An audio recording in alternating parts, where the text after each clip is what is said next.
Hello everyone, this is me Shalini. Welcome to legal corridor. आज हम बात करने वाले हैं बिहार जुडिशियल सर्विसेज और अदर भी जो स्टेट जुडिशरी के एग्जाम होते हैं वहाँ पे स्पेसिफिक रिलीफ एक्ट 1963 से आपके प्रोमिनेंटली क्वेश्चंस पूछे जाते हैं। तो आज हम मोस्ट इम्पोर्टेंट 100 एमसीक्यूज करने वाले हैं जो मोस्टली किसी ना किसी एग्जाम में पूछे गए हैं और पूरी तरीके से चांसेस है कि आने वाले एग्जाम के लिए भी आपके लिए काफी इंपॉर्टेंट होने वाले हैं। ठीक है?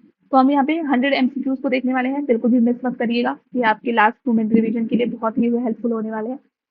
अदर भी कॉन्सेप्ट जो साथ साथ में हम डिस्कस करते जाएंगे जो रेलिवेंट होगा आपको जानने के लिए। तो कॉम्प्रिहेंसिवली हम इसको पूरी तरीके से करने वाले हैं। इसमें हम आएंगे फर्स्ट क्वेश्चन पे अपने। तो पहला क्वेश्चन क्या है? The specific relief act 1963 came into force on which date? यहाँ पे डेट ऑफ इन्फोर्समेंट बेसिकली पूछी जा रही है। तो डेट ऑफ इन्फोर्समेंट इसकी क्या थी वो हम यहाँ पे आंसर की जो होगा वो बी ऑप्शन यहाँ पे करेक्ट होगा। ठीक है, 1 मार्च 1964। अब एक और डेट होती है जो प्रेसिडेंशियल असेंट की डेट है। ठीक है, प्रेसिडेंशियल असेंट, ये डेट भी आपकी पूछ ली जाती है तो उसको भी हमें ध्यान रखना है। वो क्या है? 13 दिसंबर 1963। ठीक है, ये डेट भी ध्यान रखिएगा। प्रेसिडेंशियल असेंट की डेट है। एक और क्या चीज पूछा जाता है? एक्ट नंबर पूछ लिया जाता है कभी कभी, तो ये ध्यान रखिएगा 47 है ऑफ 1963। ठीक है, तो ये तीन चीजें जो है वो आपको ध्यान रखनी होगी। प्रियम्बल भी ध्यान रखिएगा। ठीक है, प्रियम्बल भी कभी कभी डायरेक्ट पूछ लिया जाता है। प्रियम्बल क्या है? An act to define and amend the law related to certain kinds of specific reliefs. Next question, the specific relief act extends to. तो ये होल ऑफ इंडिया पे after the Jammu and Kashmir reorganisation act जो कि 31 अक्टूबर 2019 से enforcement में आ गया था, तब से ये जो एक्ट है वो होल ऑफ इंडिया पे एप्लीकेबल होता है। और ये कहाँ पे लिखा गया है? तो सेक्शन 1 का जो सबसेक्शन 2 है वहां पे ये बात कही गई है। ठीक है, सेक्शन, और ये जो डेट ऑफ इन्फोर्समेंट है ये कहाँ पे था? सेक्शन 1 के सबसेक्शन 3 में। ठीक है, नेक्स्ट क्वेश्चन पे आएंगे। Third, specific relief act can be granted only for the purpose of enforcing। तो यहाँ पे ए ऑप्शन करेक्ट होगा, इंडिविजुअल सिविल राइट्स। ठीक है, और इसके बारे में कौन सा सेक्शन बात करता है? तो ये सेक्शन 4 जब आप ध्यान देंगे, ठीक है, वहां पे जो हेडिंग है वही प्रोवाइड करती है that specific relief to be granted only for enforcing individual civil rights and not for enforcing penal laws. ठीक है, तो पेनल लॉज को इन्फोर्स नहीं करते हैं, इंडिविजुअल सिविल राइट्स को करते हैं। ये सेक्शन 4 में दिया हुआ है। एक तरीके से ये डिक्लेरेटरी प्रोविजन डिक्लेरेटरी प्रोविजन है। नेक्स्ट आएंगे, under section 5 of the specific relief act a person is entitled to possession of specific immovable property में recover it in manner provided by. तो सेक्शन 5 में किस तरीके से कर सकते हैं? तो ए ऑप्शन करेक्ट होगा। ठीक है, सेक्शन 5 का जो क्लॉज 1 है, ठीक है, मतलब सेक्शन 5 एक ही क्लॉज है, तो वहां पे दिया गया है कि जो पर्सन है एंटाइटल है to the possession of specific immovable property, तो वहां पे उसके पास डिस्क्रिप्शन है that he recover it in the manner provided by the CPC. ये ऑप्शन करेक्ट होगा, section 5। Section question number 5, a suit for possession of immovable property under section 6 of the specific relief act must be filed within what time frame from the date of disposition। तो कितने time के अंदर में यहाँ पे suit file कर देना होता है? तो सेक्शन 6 सबसेक्शन 2 का क्लॉज ए जो है वो यहाँ पे बताता है कि विदिन 6 मंथ। ठीक है, उसको ध्यान रखेंगे, विदिन 6 मंथ।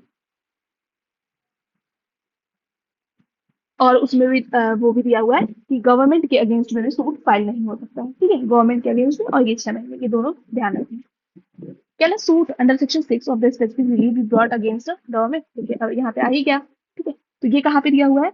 ये आपके 6 के क्लॉज सबसेक्शन 2 के बी में दिया है। ठीक है, गवर्नमेंट के अगेंस्ट में भी सूट नहीं फाइल किया जा सकता अंडर सेक्शन 6 में। तो यहाँ पे आपका C option no, under section 6 lies against government, no suit lies। Next, 7th, an order or decree passed in any suit instituted under section 6A। तो पूछा जा रहा है कि एपिलेबल होती है, सब्जेक्ट टू रिव्यू है, नीदर एपिलेबल नॉन रिन्यूएबल, और D appealable on the question of law. यहाँ पे 7 का सी ऑप्शन करेक्ट होगा, नीदर एप्लीकेबल नॉर रिन्यूएबल। ठीक है, और ये कहाँ पे आपका दिया गया है, तो ये आपका जो है वो सेक्शन 6 का जब सेक्शन 3 जो है वहां पे लिखा गया है। ठीक है, नेक्स्ट क्वेश्चन है, does the decree pass under section 6 bar any person from suing to establish his title to such property? Section 6 के रिस्पेक्ट में पूछा जा रहा है। तो यहाँ पे 6 का क्लॉज 4 सेक्शन 4 जब पढ़ेंगे तो वहां पे लिखा हुआ है। ठीक है, यहाँ पे हमारा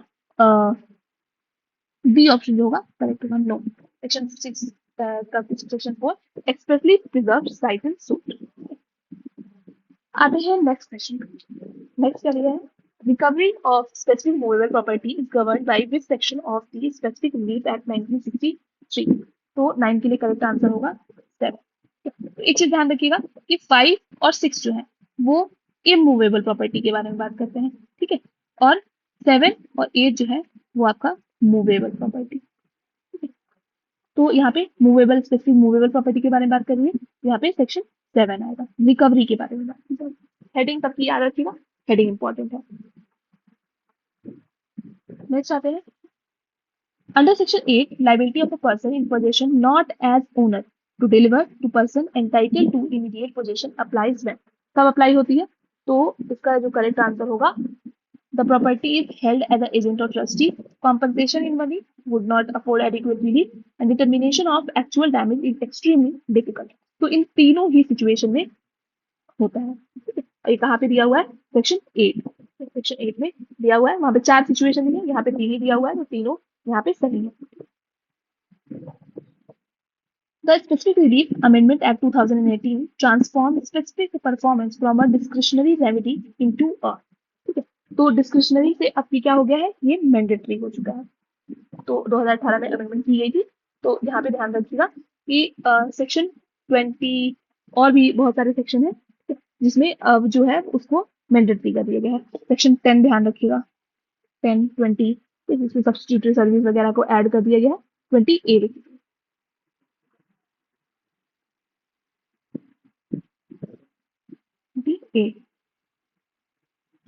आते हैं 12 में, substituted performance of a contract under section 20A was introduced by which amendment? तो substituted service जो है वो आपका सेक्शन 20 में, इसमें पहले जो था वो आपका डिस्क्रिशनरी था, अब ये मैंडेटरी हो चुका है। तो ये जो 12 है, क्वेश्चन नंबर 12, इसके लिए करेक्ट आंसर होगा C, amendment act of 2018। Next, under section 20, before obtaining substituted performance through a third party or agency, the party suffering breach must be given a notice of admission. तो कितने दिन की notice देनी होती है यहाँ पे? यहाँ पे 30 डेज की जो नोटिस है वो आपको देनी होगी।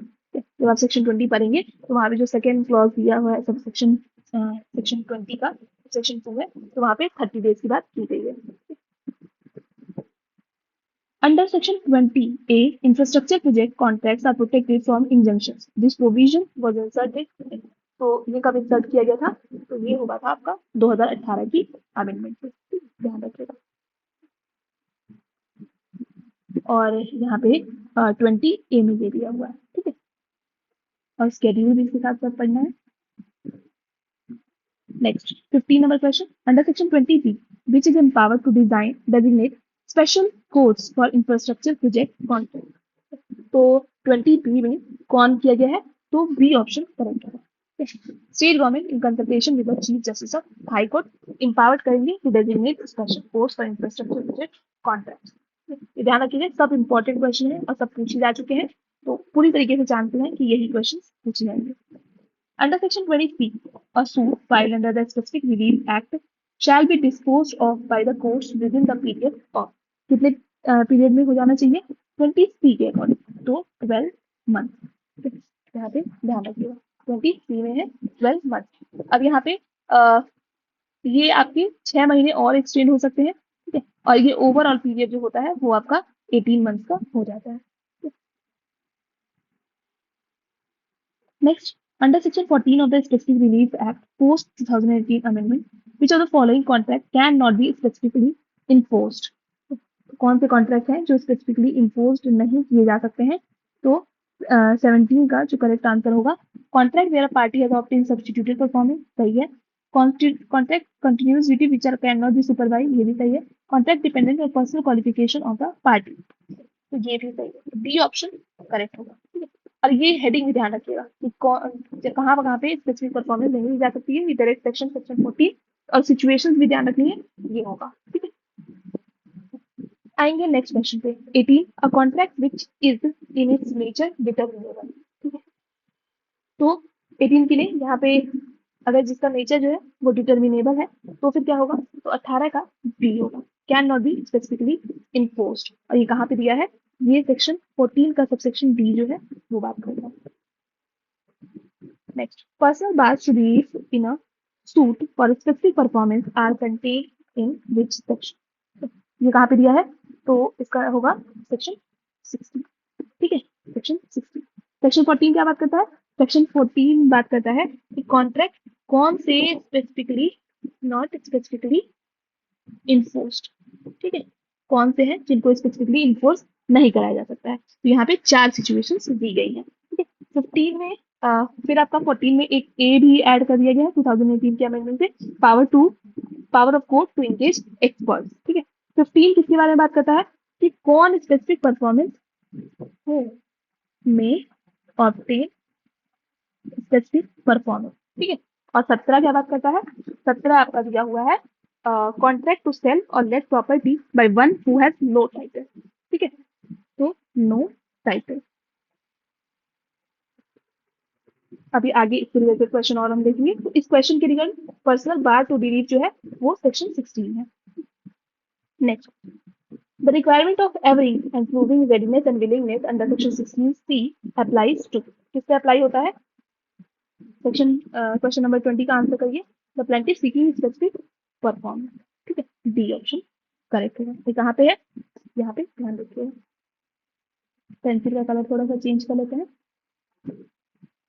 Next, can specific performance of a contract be imposed against a subsequent transferee who has paid value in good paid without notice, 21 का यहाँ पे होगा B, no bona fide purchaser for value without notice protected, यहाँ पे आपका कहाँ पे दिया हुआ है, सेक्शन 19 का सेक्शन बी है, यहाँ पे दिया हुआ है, ठीक है। तो ये क्या प्रोवाइड करता है, that an exception for the transferee for value who has paid his money in good faith and without notice of the original contract. 22, specific performance of part of contract is generally, तो generally क्या होता है, not allowed except as provided under section 12, और ये कहाँ पे दिया हुआ है, तो ये सेक्शन 12 में दिया हुआ है, सेक्शन 12 में दिया हुआ है।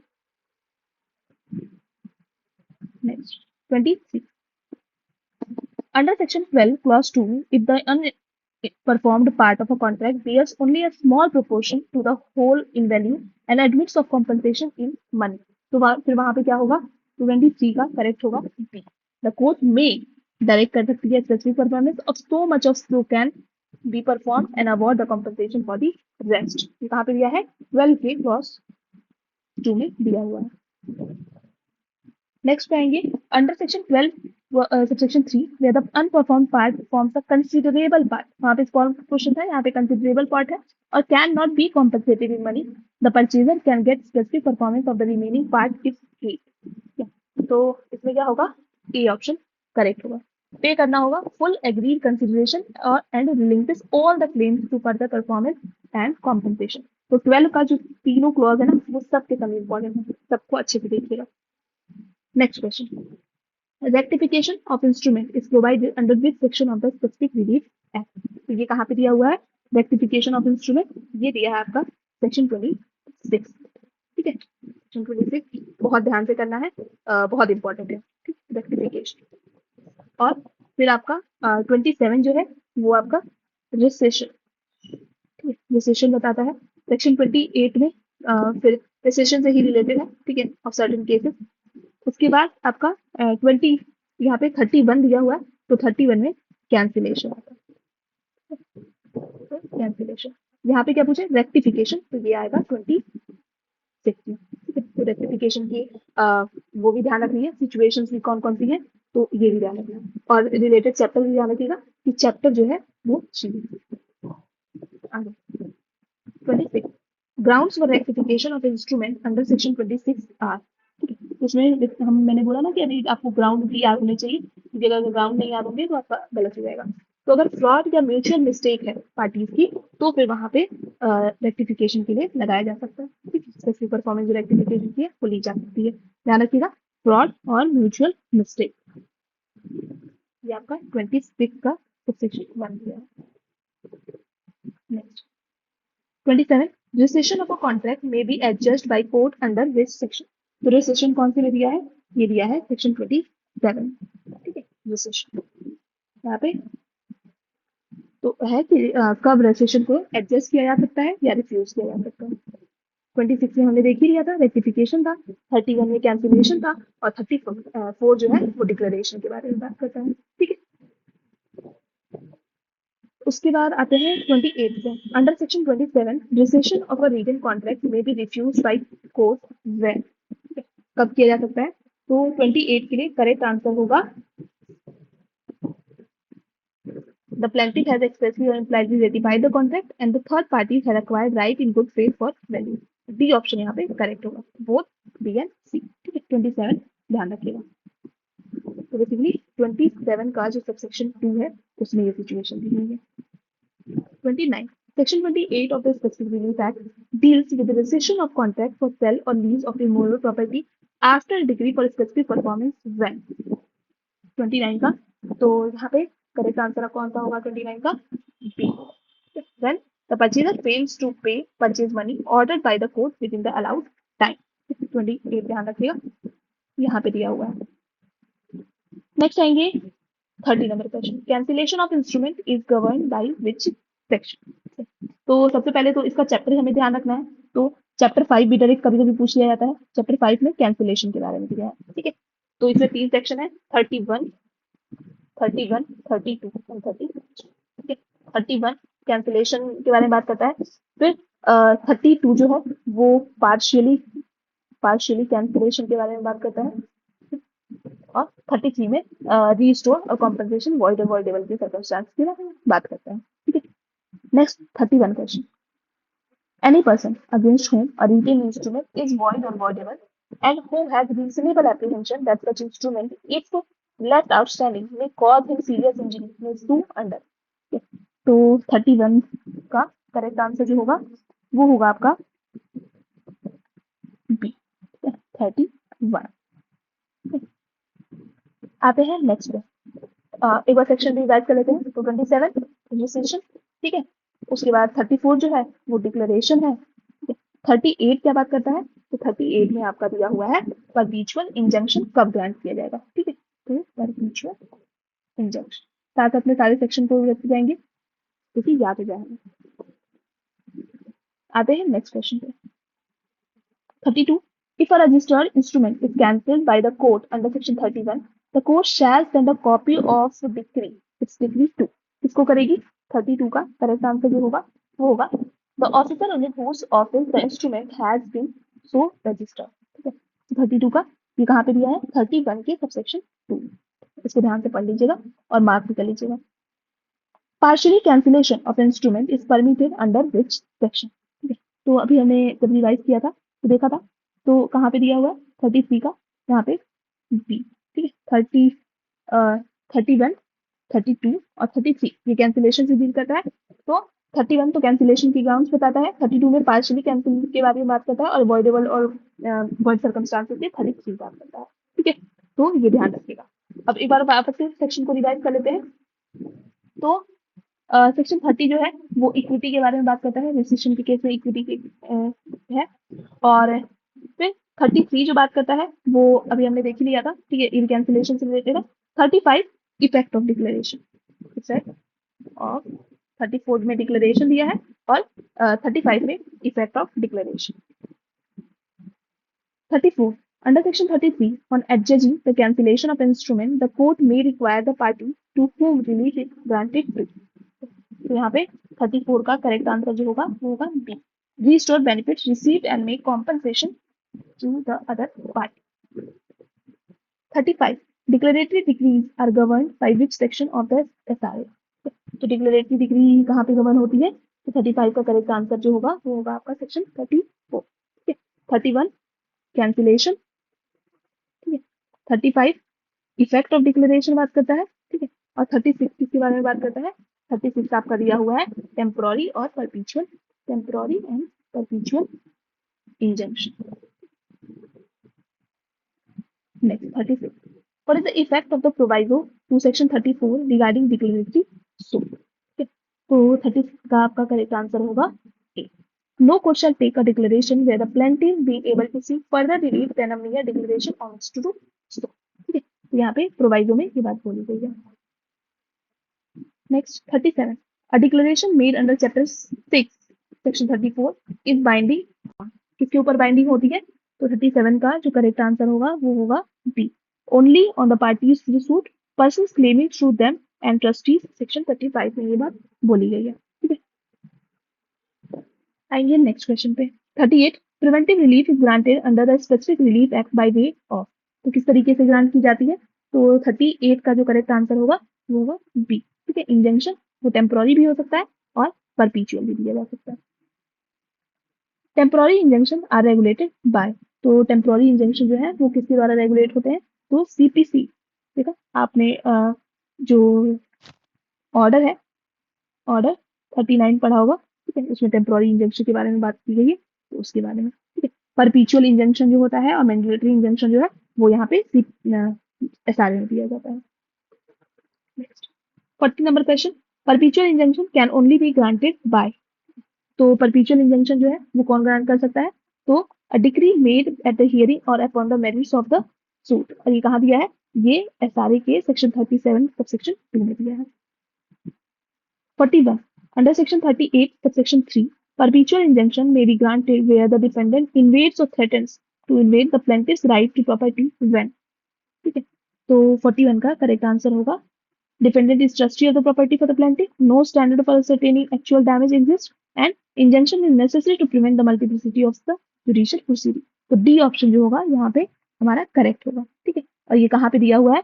तो ये 38 का जो सबसेक्शन 3 है इसमें ए से लेके डी तक ये सिचुएशन दी हुई है। Mandatory injunction are granted under which section of the SRA, तो कहाँ पे दिया हुआ है? 42 का करेक्ट आंसर होगा सी। ठीक है। 39 में दिया हुआ है मैंडेटरी इंजंक्शन। अब अदर सेक्शन देख लेते हैं। तो 37 में आपका टेम्पोररी एंड मैंडेटरी इंजंक्शन को, सॉरी, टेम्पोररी एंड परपीचुअल इंजंक्शन दिया हुआ है। ठीक है। 38 बात करता है परपीचुअल इंजंक्शन कब ग्रांट होता है। ठीक है। और 40 जो है वो आपका damages in lieu of in addition to fine, तो ये भी ध्यान रखना। आते हैं नेक्स्ट क्वेश्चन पे। 43, can damages be claimed in addition to or in substitution for an injunction under section 40। ठीक है। तो 43 का करेक्ट आंसर होगा वो होगा B, yes, plaintiff may claim damages either in addition to or in substitution for injunction।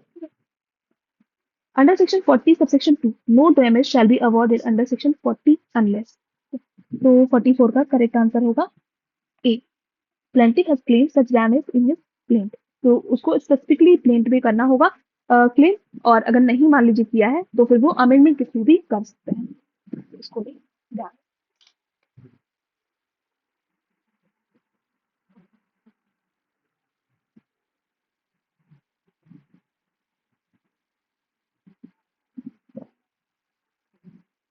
Next question पे आएंगे।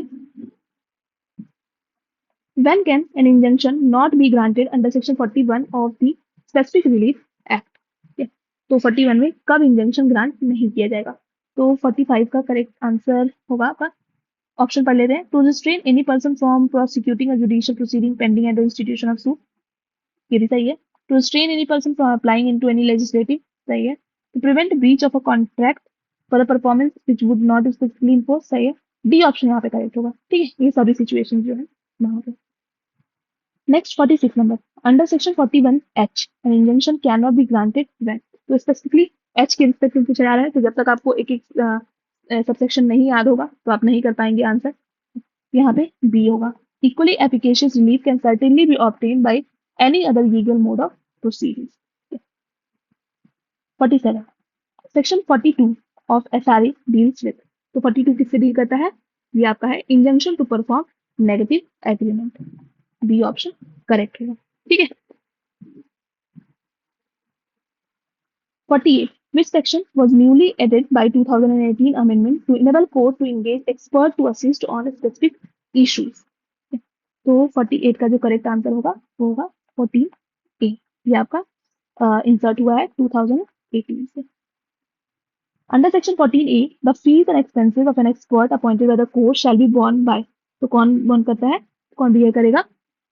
49 का आपका सी होगा। Parties in such proportion and with in such time as the court may direct. Next, who may obtain specific performance of a contract under section 15 of the act? Okay. तो 15 में कौन specific performance obtain कर सकता है? तो यहाँ पे correct answer होगा any party thereto, any representative in interest of the principal of any, reversional position या remainder man in certain condition. तो ये ऑल ऑफ दीस होगा। ठीक है, तो ये सभी लोग कर सकते हैं।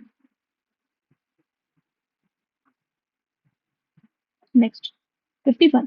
Under section 11, subsection 2, a contract made by a trustee in excess of his power or in breach of trust. तो 51 का करेक्ट आंसर होगा आपका B, can not be specifically enforced. 11 का सेक्शन 2। अगर वो अपने एक्सेस ऑफ पावर का use करते हैं, ब्रीच ऑफ ट्रस्ट करते हैं, तो फिर वो स्पेसिफिक परफॉर्मेंस नहीं ले सकते हैं। 52. Can specific performance of contract be imposed against the company when it has entered into an amalgamation with another company? तो 52 का करेक्ट आंसर होगा B, yes, against the new company which arises out of the amalgamation under section 19 का जो C है वो allow करता है। Which section of the specific performance act deals with right of purchaser or lessee against person with no title or imperfect title?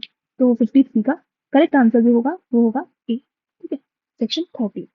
अब other options भी देख लेते हैं कि अदर ऑप्शंस में मतलब जो सेक्शन दिए हैं वो क्या क्या करते हैं। तो सेक्शन 17 में दिया हुआ है कॉन्ट्रैक्ट टू सेल और let property by one who has no title not specifically enforceable. Section 18 है नॉन इन्फोर्समेंट एक्सेप्ट वेरिएशन। ठीक है, और 21 बात करता है आपका power to award compensation in certain case. 54. Under Section 17, a contract to sell or let any immovable property cannot be specifically enforced in favor of a vendor or lessor. Who? तो 54 का correct answer होगा knowing himself not to have title, contract to sell or let the property and fail to give purchaser title free from reasonable doubt. तो दोनों ही situation. Under Section 18, where a plaintiff seeks specific performance of a contract, written contract with variation, when can variation be set up by the defendant? तो 55 का correct answer होगा where the fraud, mistake, surprise written contract is different from the real agreement, where the legal result of a contract as framed differs from the intended effect, and when parties have subsequently varied the contract terms. ये सभी situation है। ठीक है, section 18 भी ध्यान से पढ़ना आपको। 56. Can a court award damages in addition to or in substitution of specific performance under section 21? तो 56 का आपका करेक्ट आंसर होगा B, yes, plaintiff may claim specific compensation in addition to or in substitution. ठीक है, section 21 में। 57 number question. Under section 21 subsection 5, no compensation shall be awarded under section 21 unless. तो इसका 57 का करेक्ट होगा A, plaintiff has claimed it is plaintiff. Plain, जब तक कि प्लेन में स्पेसिफिकली उसको लिया मांगा नहीं जाएगा तब तक कोर्ट नहीं ग्रांट करेगी। Does the dismissal of a suit for specific performance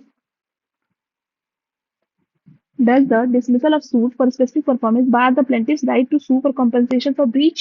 ठीक है, तो 58 का जो करेक्ट आंसर होगा वो होगा बी, यस, सेक्शन 24 जो है बार करता है फ्रेश सूट को for compensation for breach of contract.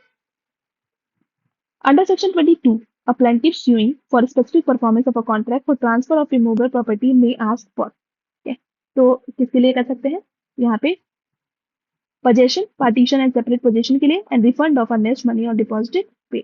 तो सी ऑप्शन यहाँ पे करेक्ट होगा।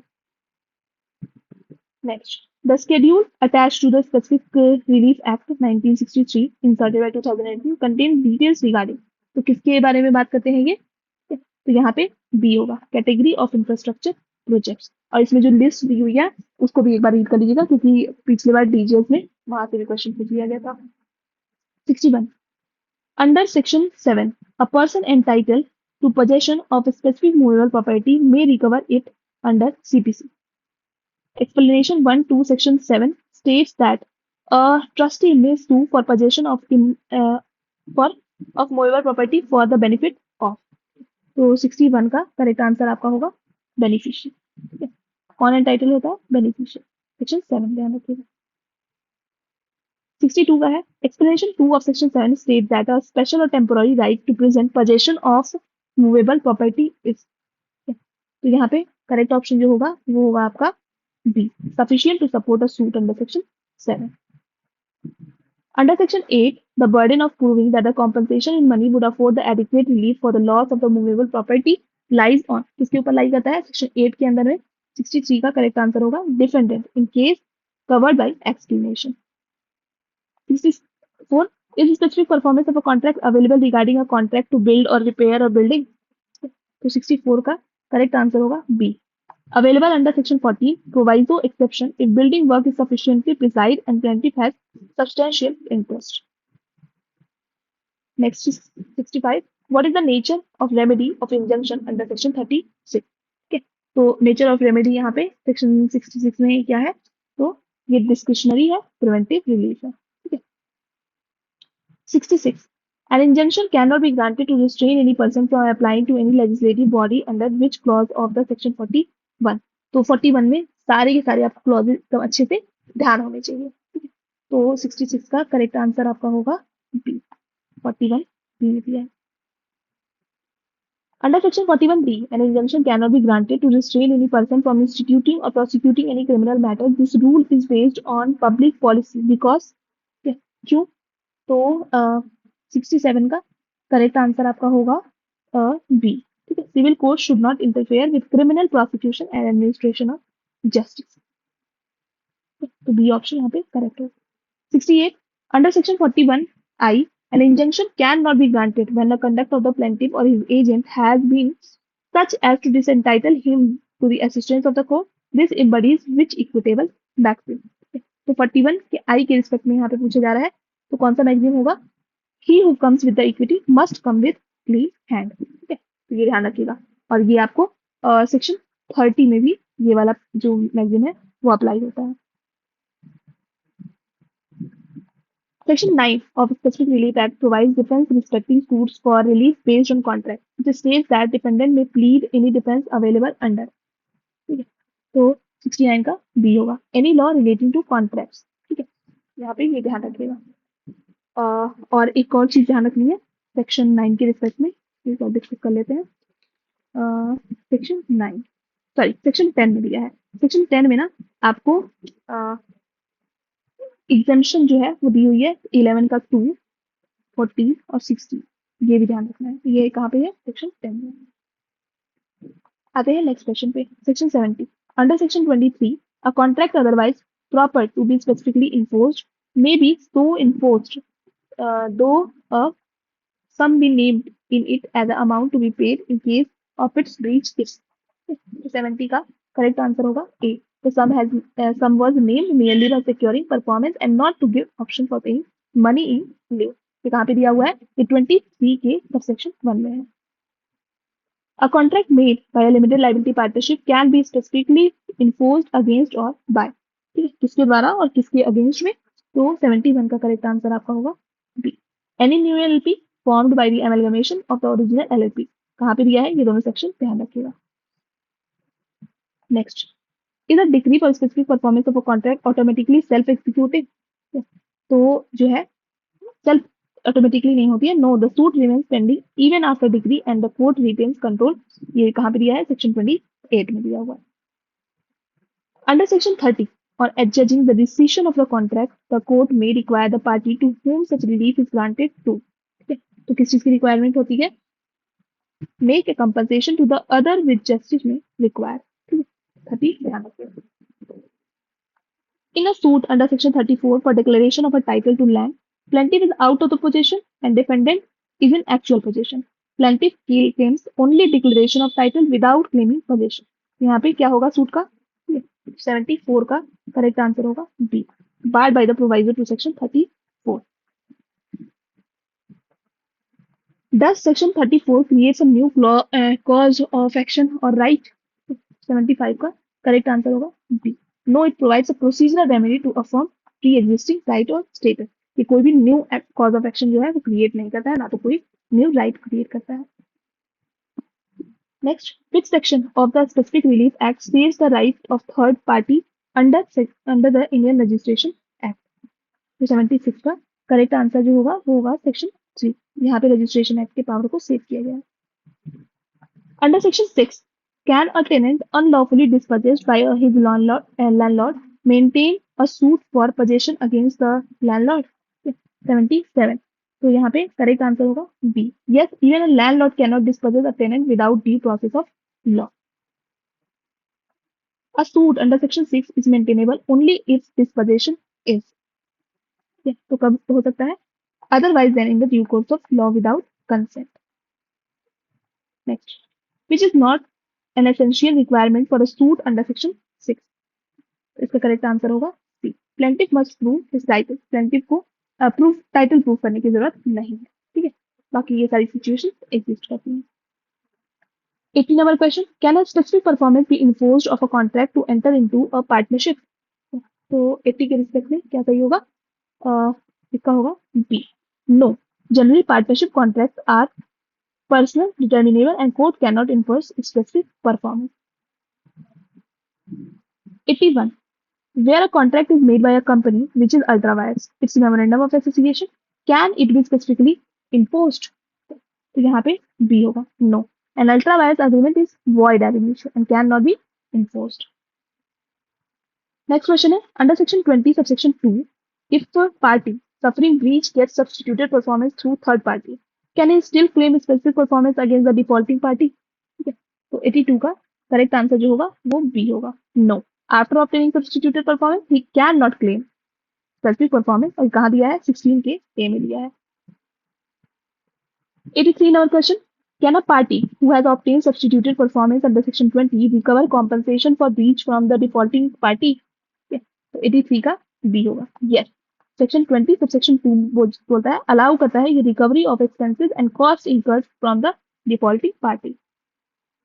Next question, under section 28, in a suit relating to an infrastructure project, court shall not grant injunction if it would cause.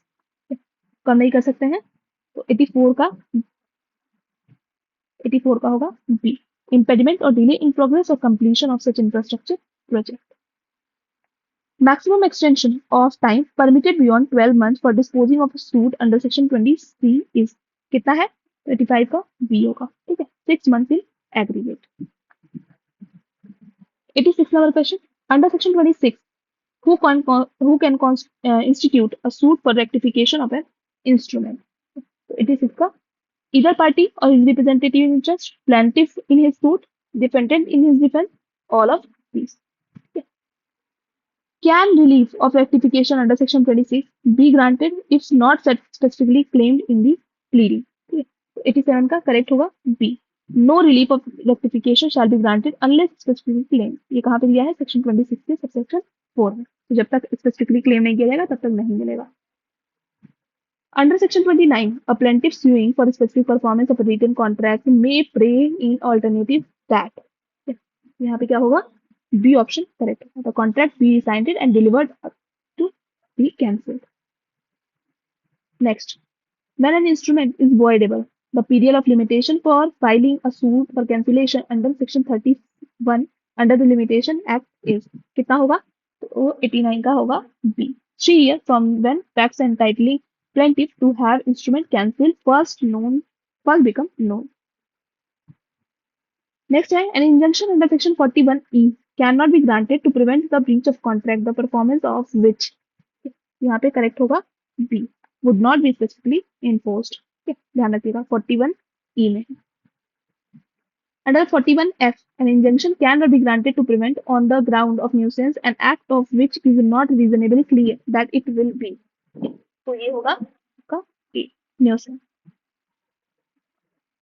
Under Section 41G, an injunction cannot be granted to prevent the continuing breach in which plaintiff has. क्या होगा? Under Section 41G, an injunction cannot be granted to prevent the continuing breach in which of the plaintiff has. तो कब नहीं होगा? तो 92 का आपका correct answer होगा B. What is the primary distinction between sections 5 and 6 of the SRA? तो ये बार बार पूछा जाता है, ये मेंस के लिए भी इनफैक्ट काफी इंपॉर्टेंट है. 93 का करेक्ट आंसर जो होगा, ठीक है, तो 93 का करेक्ट आंसर जो होगा वो ए होगा. सेक्शन 5 में टाइटल बेस्ड होता है रेगुलर रिकवरी, और सेक्शन 6 में पोजेशन बेस्ड होता है समरी रेमेडी दी जाती है. 94. Can a suit for injunction under Section 38 be maintained without seeking declaration of title where plaintiff's title is not under cloud? तो 94 का करेक्ट होगा B. Yes. If the plaintiff is in lawful possession and defendant creates disturbance without title claim. 95. Under Section 16B, specific performance cannot be enforced in favor of a person who, तो किसके against में नहीं किया जा सकता है? तो 95 का करेक्ट आंसर जो होगा वो होगा आपका has become incapable of performing part of the contract, violates any essential terms of the contract, and acts in fraud of the contract and willfully acts in variance with the relationship intended. D जो होगा वो आपका सही होगा. Whether the court can grant specific performance of a contract to grant a loan of money. तो 96 का correct होगा B.